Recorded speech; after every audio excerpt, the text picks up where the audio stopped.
were slaves called Nazan in Tibetan. They were the lowest class of serfs and had neither means of production nor personal freedom. Nanzan were maltreated as a livestock that could speak. The serf strata also include Chalpa and Doichun. Chalpa, meaning people who tilled plots of land assigned to them by landowners, constituted 60 to 70% of the population. Doichun were small households without land to till, and some Doichun were impoverished Chalpa.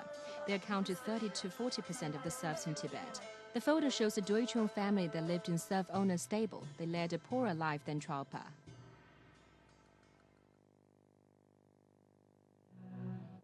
In old Tibet, serf owners accounted for 5% of Tibet's population, but owned all of Tibet's farmland and pastures, as well as most of the livestock. The Dalai Lama empowered serf owners to occupy production materials. The serf owners could claim the right to pass down, manage, and distribute their properties. So in this part, we'll view some photos that portray the lords being granted the privileges by the Dalai Lama.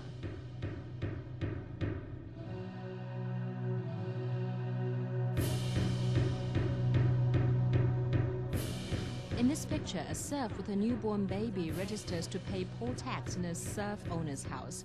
When two serfs got married, their children were fated to be serfs from the moment they were born. The serf owners could transfer and sell their serfs and present them as gifts. In this part, you'll take a look at some deals sealed for the transfer and exchange of serfs.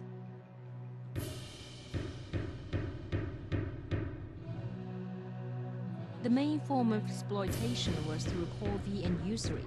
The chart shows a Tralpa's assignment of corvée in 1 year. In various kinds of corvée, doing unpaid service took up about 60%, while paying material objects and currency 40%. The picture shows a serf works in the field directly managed by the lords. The serf owners divide the land into two types. They made 70% of the fertile land self-managed land and contracted out the remaining 30% of field with serfs. In payment of the land rent, all serfs who tilled the land rented from their manorial lords had to do farm work on lords' self-managed land.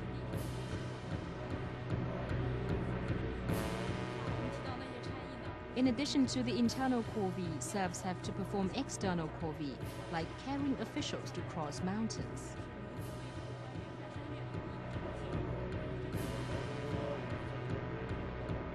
This is a corvée notice that clarifies the demands such as time and place that the duty should be performed. After receiving a corvée notice issued by the Khatchar, serfs had to complete unpaid labor on schedule according to the demands in the notice. The precondition for the serf to borrow money from his or her owner is the assurance from some other serf families. The debt bondage would pass on those households who vouched for the debtor once the debtor went bankrupt or fled.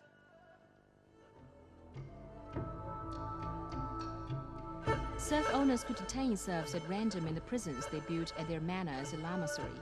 Tribe heads also built jails to their serfs. Torture would be performed in extremely degrading manner simply because serfs failed to pay rents or taxes in time. They include putting a heavy stone hat on serfs' heads to make their eyes bulge, removing eyeballs with a long knife, and hacking their hands and legs. This series of photographs show how sorrowful serf inmates' life had been.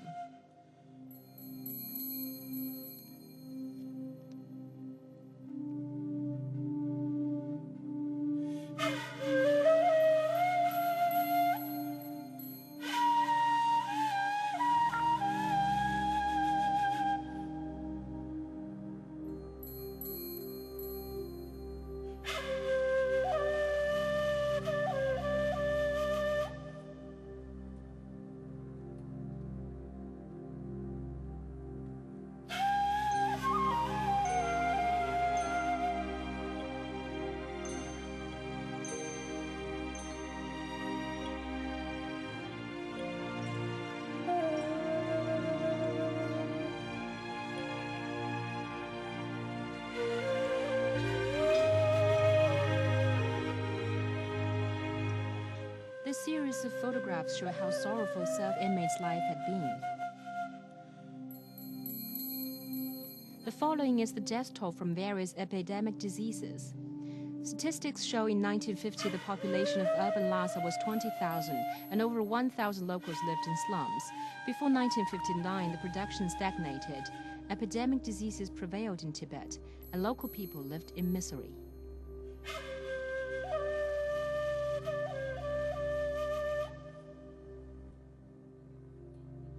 This formed a sharp contrast with Dalai Lama's family. Prior to the democratic reform, Dalai Lama's family members altogether occupied 27 manors and 30 livestock farms. The Dalai family owned over 6,000 serfs.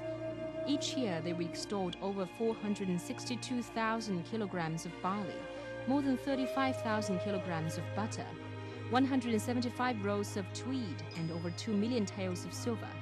By 1959, Dalai Lama altogether collected more than 160,000 taels of gold, 95 million taels of silver, and over 20,000 items made of pearls, jewels, and jade, whereas serf slaves lead a miserable life.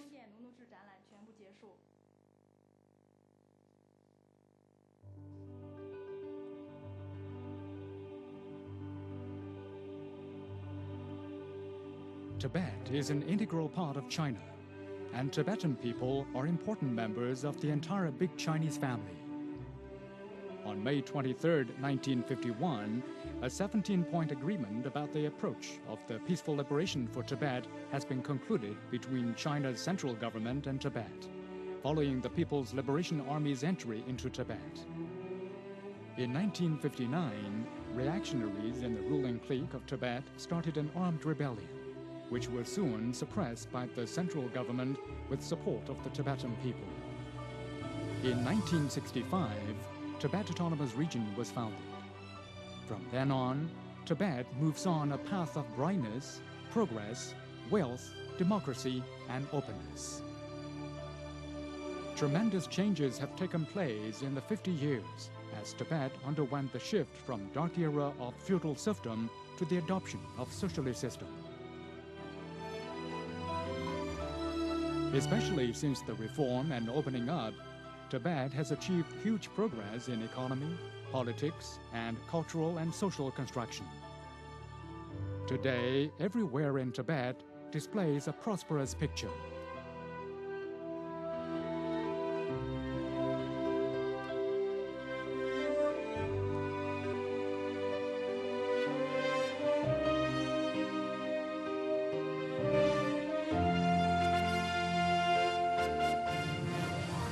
Tremendous changes have taken place since the peaceful liberation of Tibet in 1951.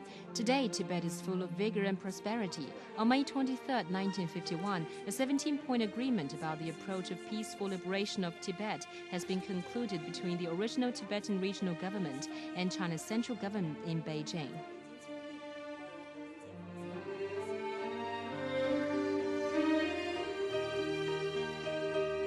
In 1961, emancipated serfs voted for leaders of their own government, which is unprecedented in Tibet's history. The photo shows a serf in Nerdun County elects his favorite leaders.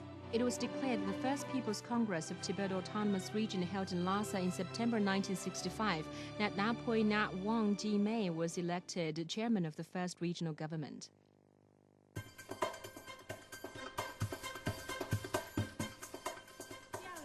The central government has always attached great importance to the work of Tibet and showed deep concern about the Tibetan people. It had held 4 work conferences on Tibet, having brought about significant changes to local economy and society.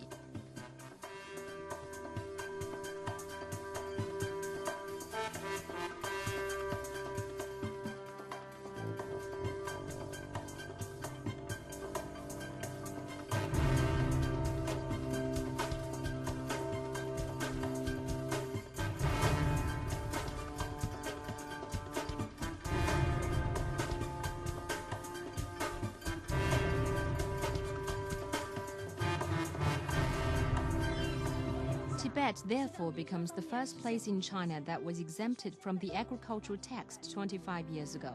It is also one of the pioneer regions that benefit from the compulsory education in both the urban and rural areas, the minimum living allowance system, the minimum medical insurance system, as well as free Medicare system in the farming and pastoral areas.